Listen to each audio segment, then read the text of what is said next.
2012 and betu dwase yawiem na wante ase ne yawiem no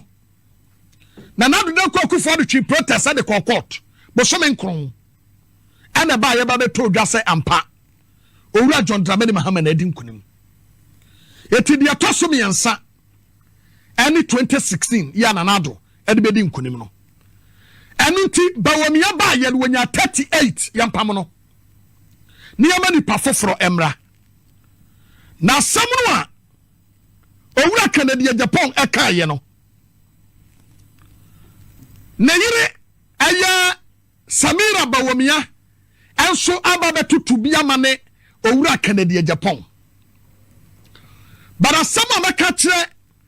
aya we ya friend Dr. Mahamadu Bawumia ne say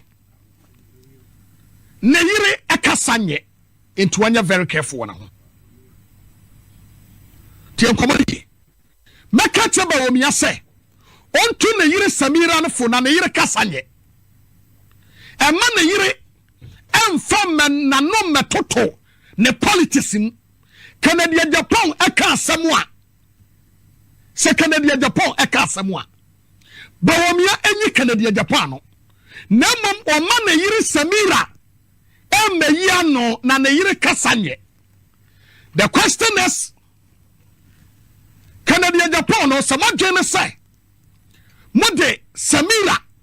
ena de baba tata no sade be ya wotena wokoka wo bia kwa kwagina ba bia akoka say ane Kennedy Agyapong ena wone ma na ekwa etikroma enim Kennedy Agyapong dada so ne ma na ekwa ena Kennedy Agyapong no se Samira ka bibi tire no no anka ne yi a ono so be fight no yabaka Samira Bawumia say leave your husband out, leave Kennedy Agyapong out na kokoye o make house yetikrom ha ena abaka se ukunu ayi economic waste kid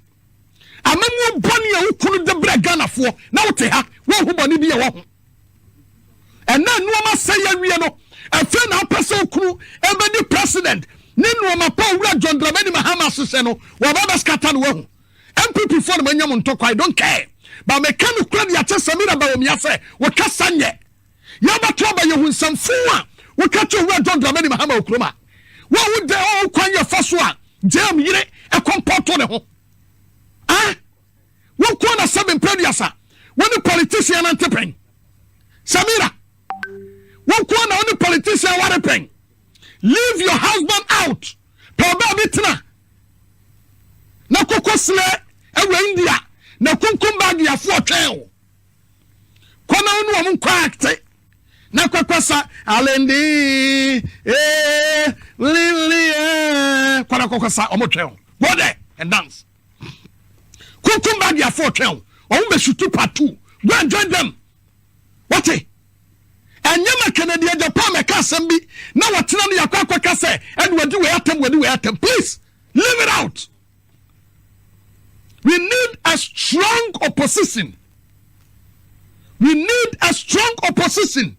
and your husband is not one of them. Wokunu, I am telling you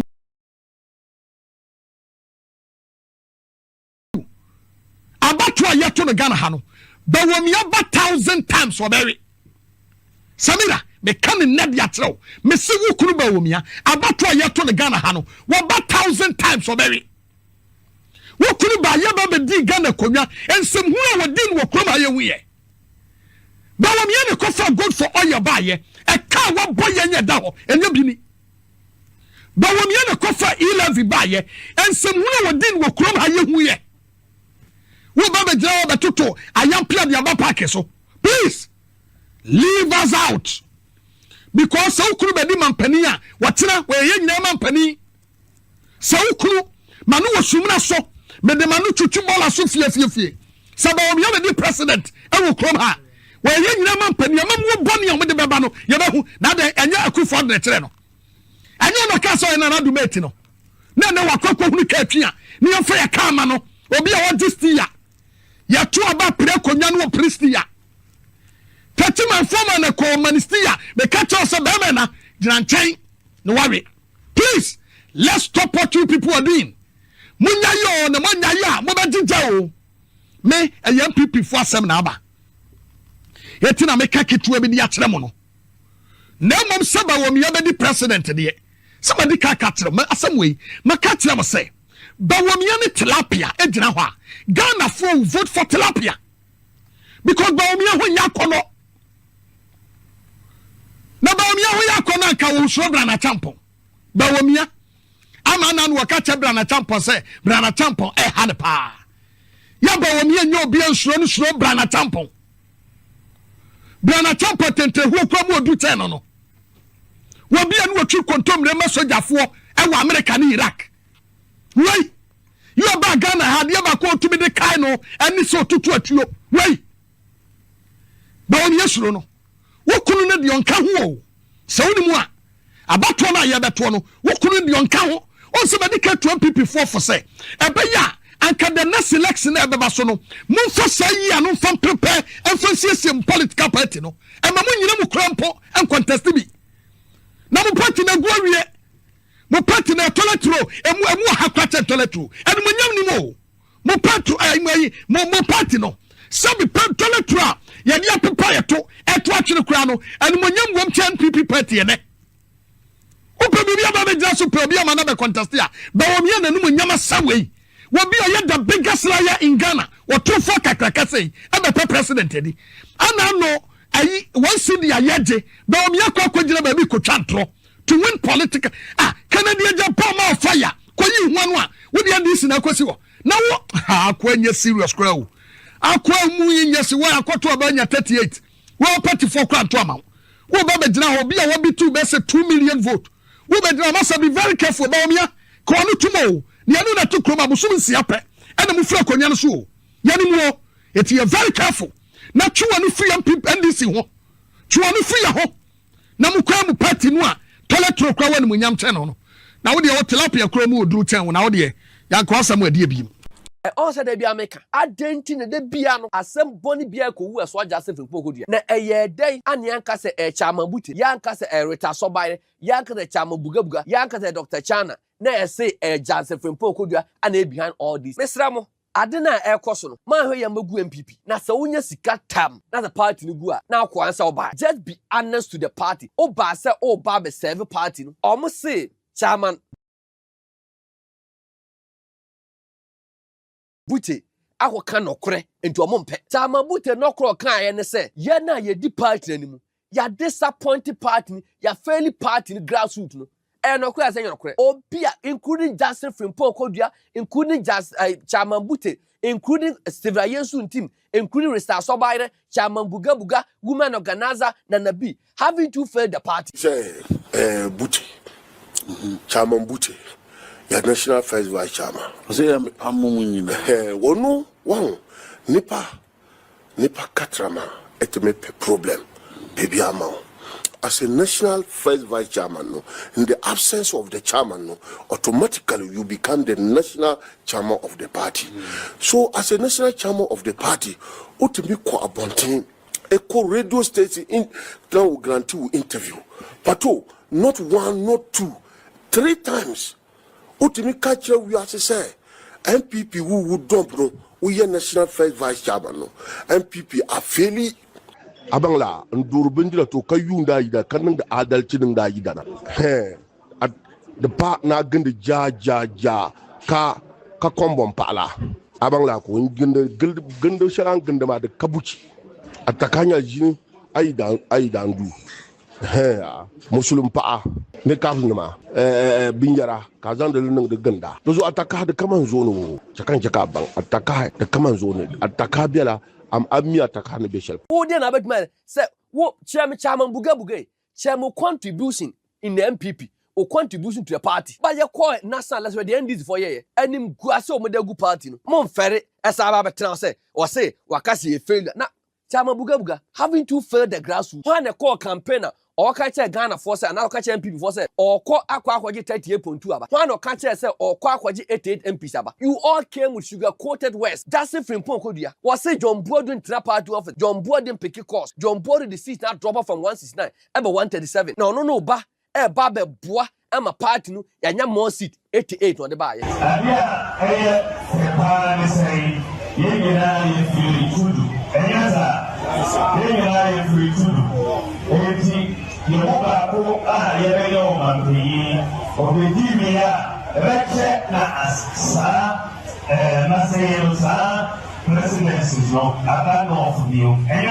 Nipa suro nipa ne jasaman on Bawumia o pese wo bo MPP o pese wo say MPP because na numa asem ane ye bo e de akere no na me busa se wo se manfo numa asem ne bo de kire party for Ghana for to abeti MPP sa voice wo se mukoyi Bawumia na se NDC for e bo kire Ghana for ahwe 38.2 ne yenya ye benya ebia 19 or 10%. Nyame boa on the 17th of this month of June here, a Thursday, MPP National Council for Ebekwa Asetena. Na Aseta on the Lisa Hotel. And near be proud to the National Council, no? And near be a Fimumba. Wouldn't say Chama Butea. He see one of the first vice ya. Chama and team who to do what take you over, no? And nipa be a yo ku edi tiano. Or more reason, say, Papa way. Penny Emma Dr. Bawumia bidding and go through. Alisa hotel night meeting ebe kosono. Oma kwa secure room bi ewo ho. Room no omo de beye den. Na epodo oma bono. Obi akwa akwotena radio so akasa. Eye hwanya na nsem me no aka. Na saa nipa no otesei. Ensem we ana me beto mbo ase. Atase ne se besepa eni konya hahan ye tase ne banimnifo emanfo bi fi se MPP entoma agufin anas na suma asem ane ye kana bontene na sabi enipa bonefo bi te amanyuko no mu wo hwe ye call 2024 abato no sunsuanso e ba ye na it got to a point ya na ababedu se MPP timi record 0 e polling station ababedu se yetimi to aba e be kenka wie na MPP any seat our 4 regions. Atima Babedu say traditional seat a MPP seat ye the free and sim. Na anano de ye no ka de to ye no anka na ye nye. Be nipa bi omodo ma bo muti mu po say nipa da ye de ne call ya Ghana for to aba no bibriti aye no.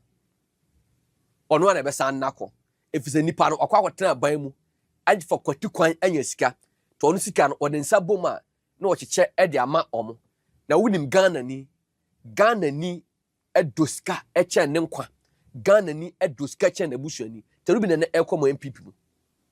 na amanyoko no sei ne nananam aye no a anka amanye fe amenyina ya mfa ho ama abadwan amanyoko me wo famisa afrempon be kan hye wo se ebre bi bai na MPP wuntimi nka se wo ye MPP na so wo ye UP ni enti omo de American flag and then they asense omo kam to show be American flag san car no bia no so MPP ni na UP no abo aben omo kwa omo de omo membership card and so mo dues card the committee no makwa kotua but enne a man for emphasis can come up party omo de party din e wieska omo de party din e di bone na MPP be call conference be a somewhere 25th of next month, that is July. Now before no, and send me sisi. Anana me babe kan kire wo say chairman ayensu in team wantiapo. Yade a oyare eye dementia. Ema ya babe kire mu amane akwa akoba say wafa fon e dia friend the first vice chairperson chairman Bute say won take over. Na enkofo bi enye enkofo Bawumia team no. Omo so omo ya chairman Bute a onye somebody a ometima control no. Onye somebody they can convince him obeye omo bidding. Omo disika atata papa so won fi omo. Ti de ebe ne say what can we do about chairman Bute? E de betima eni anano no. Chairman Bute wo kan say an MPP executive no ya momo den engineer dey obi a resign. Enti yemfa eno mfa nkobo ne kwadu. Na ni a yenkofa ida say reta so bayre ananse chairman buga eme chairman. Na sankofo betena as chairman dia ye betimi e de niema no ma bone pobone abono ye betimi dia awura mu. Na abusunafo e pono mo boy no me kura pono na before say sa asem no e ba so no da bia Justin Frimpong Kodua me kana asem a e man free say bia meta no ba me meta no menta no but e be better say Justin Frimpong Kodua party ni ebe wa abam na oye messenger e chen say party ni e wo opposition na o general secretary and na say enkofo bi emfa fake petition emfa mna say empecha mabuti Justin Frimpong Kodua say unimo udi bata ho because almost saying Justin Frimpong Kodua say no he want to control the party and obetima control party na ene chairman yesu team eni ho no one control party general secretary ne kon dada ne kon na tida ne kon an onam anti chairman bute ba he cannot control chairman bute omo better omo san petition no information omo dia ba abonten omo say Justin Frimpong Kodua say omfa petition mra say no kure nya no kure and omo masem that's information me to omo dia ba and my try say marriage Justin Frimpong Kodua me nya no my try say marriage me nya no na die wo mu ne say omo the sa petition ni ba pe na chese chama bute no omo na si nchen na bia reta so bayre me ba ka reta so bayre de na reta so bayre na say chama buga na kodo na ba betre mu na omo plan B enso ho na ma wo say Justin Frimpong Kodua ada say from the camp and now say enya the camp omo say e de krata bi e de ababonte ne o say e de atozo was saying disregard the rumor that Justin Frimpong Kodua is behind a group of unknown faces to trigger a petition against the removal of the first vice chairperson, Sumedankwa. What said Justin Frimpong Kodua has not received any of such petition and he isn't behind any group of person as being alleged. And also they be America. I didn't think they be ano as some bonny beer who was Justin Frimpong Kodua. Where the edi menkase disclaimer edi ababontere na eye day an yanka se chama buti yanka se reta sobaire yanka se chama buga yanka se Dr. Chana na say Justin Frimpong Kodua and behind all these things. Yeah? There are young guys in the New Patriotic Party who don't have the party interest at heart, but they are on money making spree. They are on money making spree. Miss Ramo, adena koso no man hwe ya magu MPP na sa wonya sika tam na the party no gu a na akwa ansa obai any man for man yesi o de wontimi osika no just be honest to the party oba say oba be serve party no na serve preduasa omo say chairman Bute akoka nokore enti omo mpe chairman Bute nokoro kan ye ne say ye na ye di party animu ya disappointed party ya fairly party ni grassroots no e no kura say no kure obia including Justin Frimpong Kodua including chairman Bute including Steve Yesu team including Resta Sobaire chairman buga women organizer na nabi having to fail the party moko party for that's a mokaje party for say to abama na meye organizer make me organize party ni ye to ama me chairman make me manage party ni ye me general say make me manage party ni ye na me fa nkwaji nkunimdie ema mu 2024 na moko 2024 mo de dey baaye anti chairman Bute say mo failure enye no kore atie this make us a baseless argument say yen petition against say yen yini edi because all kind of kore are MP mu yen kind of kore MP mu yen kind of kore na sa podo mo boy no enam say chairman buga de sabi onye papa pa ndi no onu aba abonten aba he da Kevin Taylor kan asem bi ho na me nua ma sirimfo ma mo nya ma adwene se mo de boni bi akowu a mo de be so am he ye ko chi akromfo a obe edin ye nanamu no baba salam hwan mo because a podo mo boy no wona na aba radio so aba be kan asem na me pese mo ntie ne audio we mra say Bute chairman Bute ya national first vice chairman say amumunyi wonu wan nipa katrama etme problem baby ama as a national first vice chairman in the absence of the chairman, no, automatically you become the national chairman of the party. So as a national chairman of the party, utimi ko abonten eco radio station in now grant you interview. But not one, not two, 3 times. Utimi catch we are say MPP who would dump no, we are national first vice chairman no. MPP are failing from polling station, electoral area coordinators, regional executive, national executive, yenina ya failing. Yam pam yenina fi ho. Wo ayaw ferry say wa be 2 party.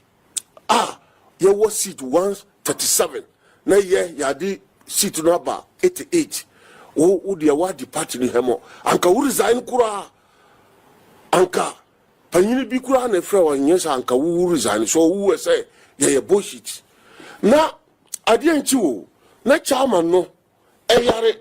na ebi na suggestion say ebi chairman ntimi mbambe ye den mbambe che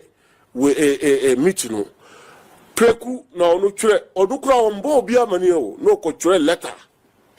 say ofrɛ biti the office of the acting national chairman onu buto o see the office of the acting national chairman friend national executive meeting na me say akwawe na as a first vice chairman no who executive who see omu ya failure no so you now want to lead the failure executives. you see how double standard people are.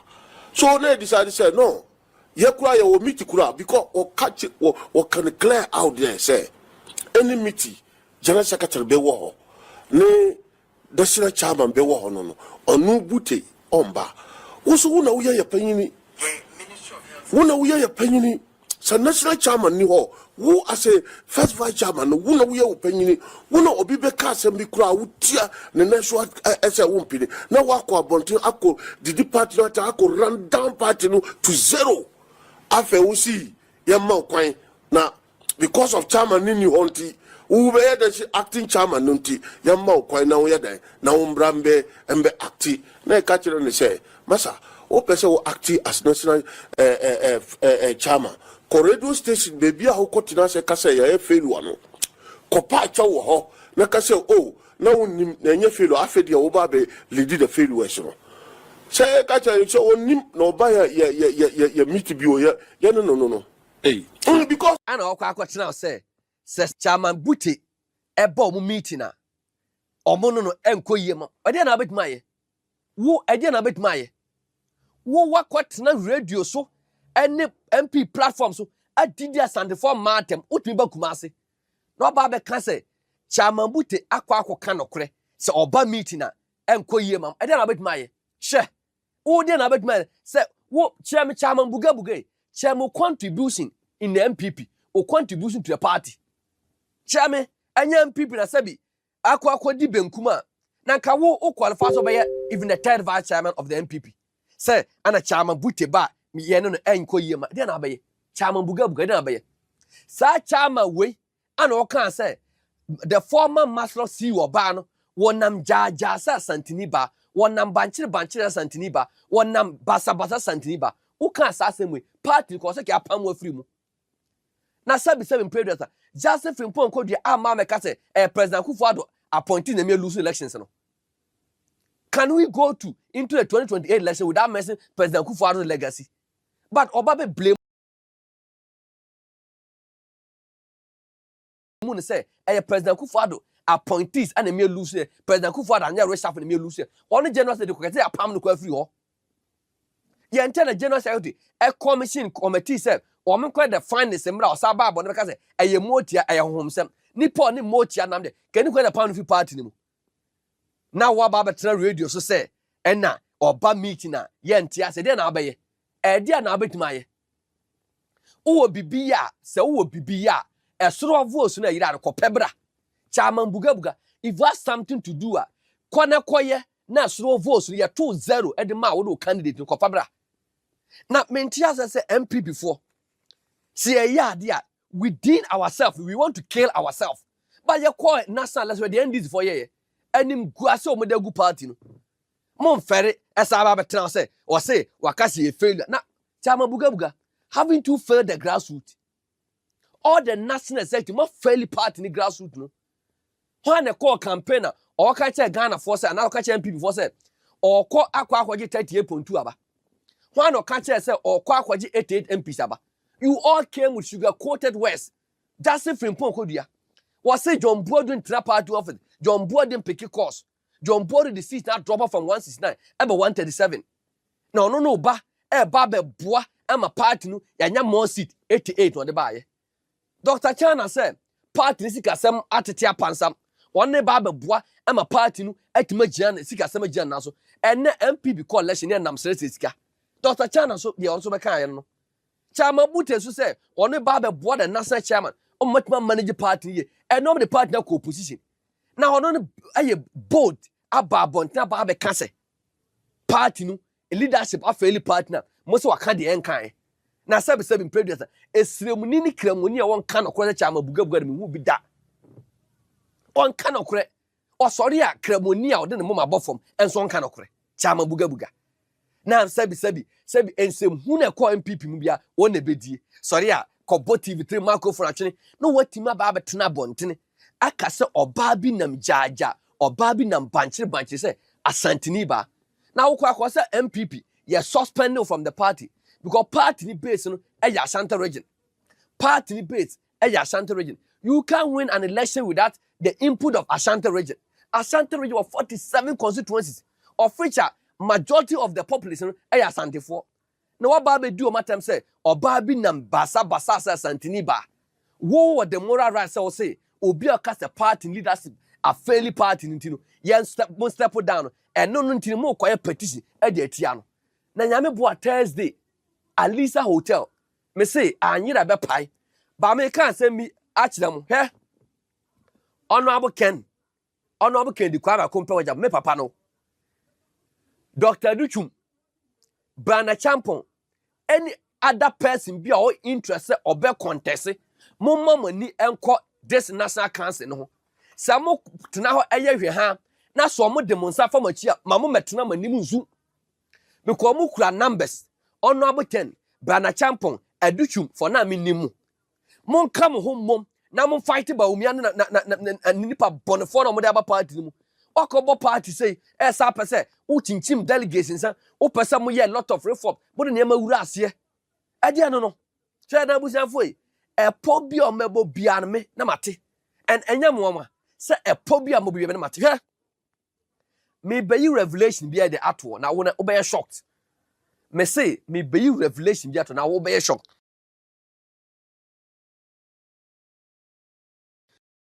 na mo free say mo ye fasia yes we hurry up na the omni say sama ka je ye mfa ani han kwa apeki suma fie ukọ no wada no de na ni na tete okwa no eso chen wo de na wa han no na epo amabo no ma hu ni nyina me ba ba kire made na abusuafo the omni say omo wo plan A and plan B. Plan A no na me kan ho asem kire wo say omo pese omu yi chamabute efiri ho na omo de reta sobaire another chamabuga de ba first na boni bi omu di bia na reta sobaire enka ho by ne omo tima convince reta sobaire kan kire ne say ubenya sa woni the acting chairperson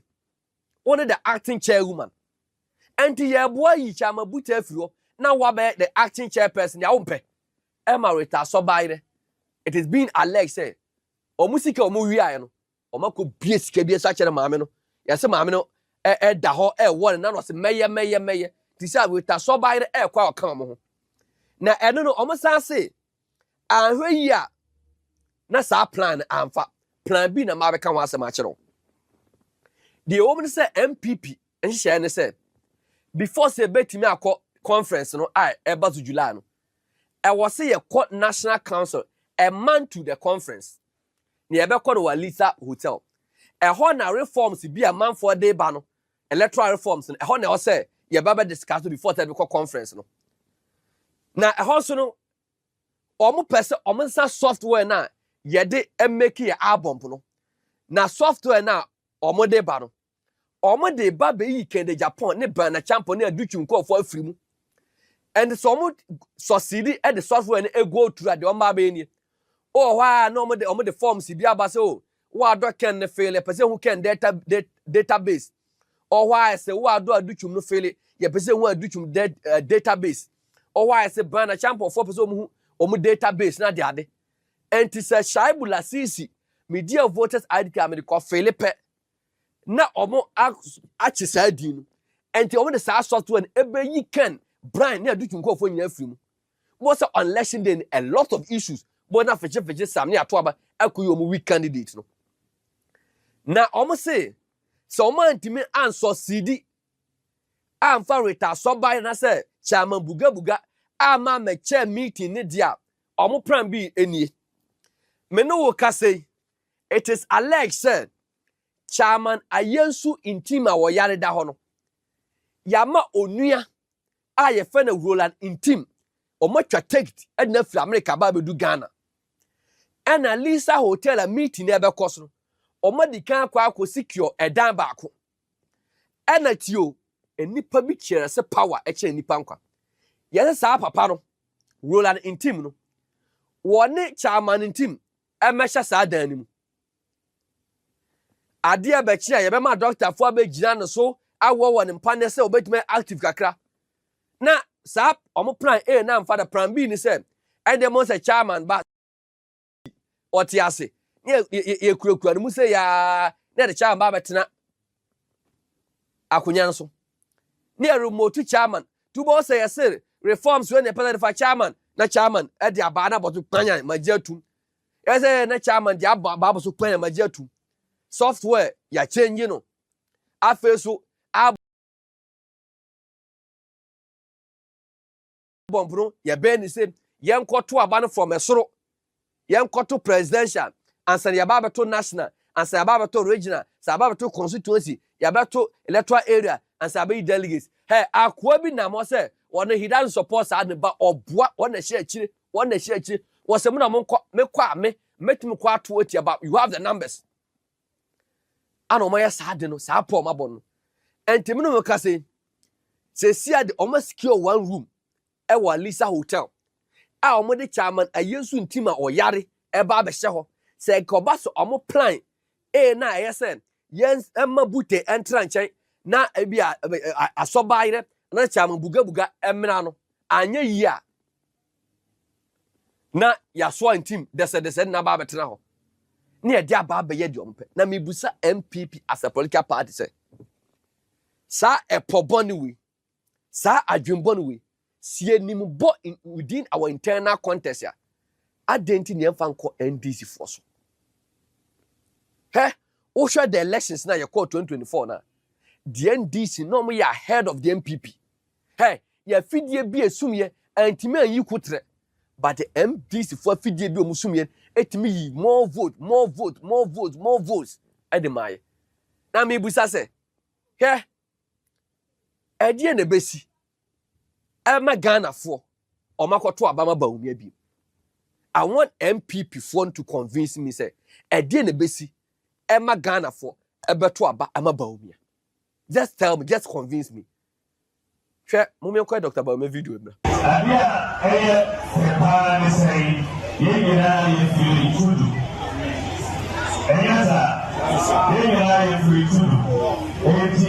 You ko Aremeyaw Anas obedimia reche na asa maseyosa presidency no abano of you enyaza ebete kakra onosoba already 4 years na wako yami adome tiedi 8 years nipa suro nipa ne jasaman Dr. Bawumia Kwaku Kyeremanteng ana waka Kyeremanteng se me ye semuni John Dramani Mahama enso eye semuni na abana ye kwa koto no that's 2024 was Mahama was just 4 years me more 8 years enti se moto abama Mahama na se Mahama betwa ne 4 years ni wie pe no kwa me san ba Ghana for ho Ghana for beka se esemni aba be di president e call no achi ya enya ade a ye beto aba ma me Bawumia na mo 8 years no enti se muka instead of 4 no mun choose 8 Bawumia no mu ton se si ye to aba ma na mama esemni e betwa 4 years a ye nto aba ma ono no Bawumia no esemni no enti enne what has changed some who politician Bawumia say me Dr. Mahamadu Bawumia me nuan mu semfo mo 8 years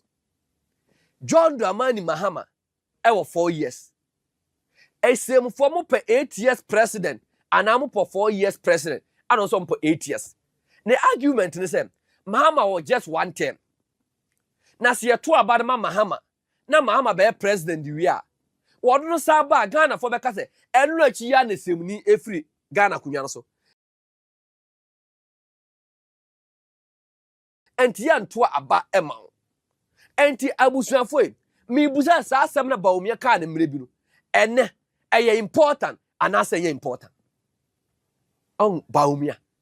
opese wo bo MPP opese wo say MPP because na num asem ane ye bo e de a kire no na mi busa se was se manfo num asem ne ye bo de kire party for Ghana to abeti MPP sa voice wo se mukoyi Bawumia na se NDC for e bo kire Ghana for a hwe 38.2 ne yenya ye benya ebia 19 or 10%. Me say sa voice we anano na ehu hia enenso no ehu hia Dr. Bawumia num atom the num asem from Dr. Bawumia num ya from the horse's old mouth was say Mahama yesemuni ono Bawumia na yesemuni say ese Ghana for na semfo na an choose 8 no me ko choose 4 after the 4-year term no Mahama no enya ade a omde ma ono na man metwa 8 ana Ghana for semfo no say upon one analysis no ye be choose Mahama over Bawumia and say you choose Mahama over Bawumia that 2028 Northern go Northern come Ghanaians will not eat that food abusha for solid TV ye time will be ye no be although say ye the platform no e project Kennedy Agyapong but no kura ho amomye kan MPPC ano ya makwan ma moti akomfo omo kom nsuo omo kom abotan aba bewura party ma omo yi nkonya che too much ade ya makwan ma sikadifo aba bewura party. Some guys are on money making spree a man for the party ye business na obi say Kennedy Agyapong ntua Kennedy Agyapong e de entua Kennedy Agyapong madike o businessman o de okọ wi asika wa ban mu no na say be osan sika tugu Kennedy Agyapong e a businessman na mesra mo mamu me nya mamma ne nya ansa anano ye tuumufo ana mo antie ana yakọje animgu asese this time yem pese bohu saade no mesra mo me mentan obia ba no kre de eye no kre ene mentra e on said e bia meka adenti ne de bia no asem boni bia ko wu eso aja se fenpo kodua na eye dai ane anka se e chama bute ya anka se e reta so baire ya anka se chama bugabuga ya anka se Dr. Chana na e se e janse fenpo kodua ana behind all this mesra mo na ekoso no man hwe ya magu MPP na se wonya sika tam na the party no gu a na akwa ansa oba just be honest to the party oba se oba be serve party no omo se chairman bute akoka nokore enti omo mpe chairman bute nokoro kan ye ne se ye na ye di party animu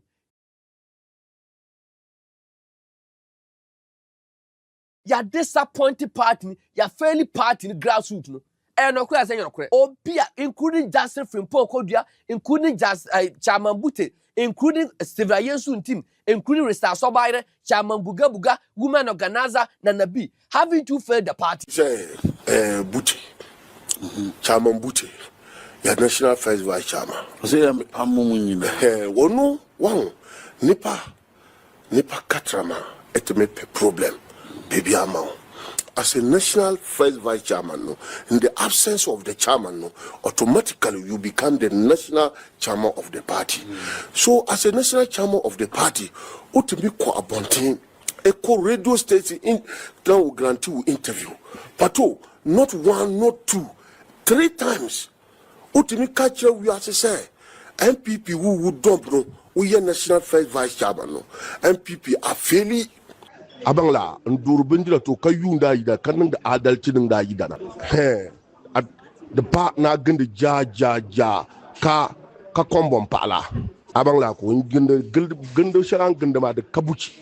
atakanya jini aidan du musulun pa'a ne kafin ma binjara ka zan da lunan da ganda to zo ataka da kaman zo no cakan jaka ban ataka da kaman zo ne ataka biala am amia ataka ne beshel wo de na betman say wo chairman buga chairman contribution in the MPP or contribution to the party but you call national let's the NDC for ye enim guase o modegu party no mon fere esa ba betra say or say wakasi e failure na chairman buga having to fail the grassroots when a call campaigner or catch a Ghana for say now catch MPP for say or call akwaji 38.2 aba when or catch say or akwaji 88 MPs aba you all came with sugar coated west that's it from Ponkodia was say John Borden trap party office John Borden pick course John Borden the seat now drop off from 169 aba 137 no ba ba be boa ama party no yanya more seat 88 on the buy abia pa ni say yeyina ye feel tudu enyaza yeyina ye feel tudu eti ye moba ko Aremeyaw Anas obedimia reche na asa na say sa president no abano of you enyaza nipa suro nipa ne ja saman on Bawumia opese wo bo MPP opese wo say MPP because na numu asem ane ye bo e de akere no na me busa se wo se manfo numu asem ne ye bo de che party for Ghana for to abeti MPP sa voice wo se mukoyi Bawumia na se NDC for e bo che Ghana for ahwe 38.2 ne yenya ye benya e bia 19 or 10%. Thanks for watching. Like and share the video. You can also drop your comment. Please don't forget to subscribe. Click on the bell to turn on the notification.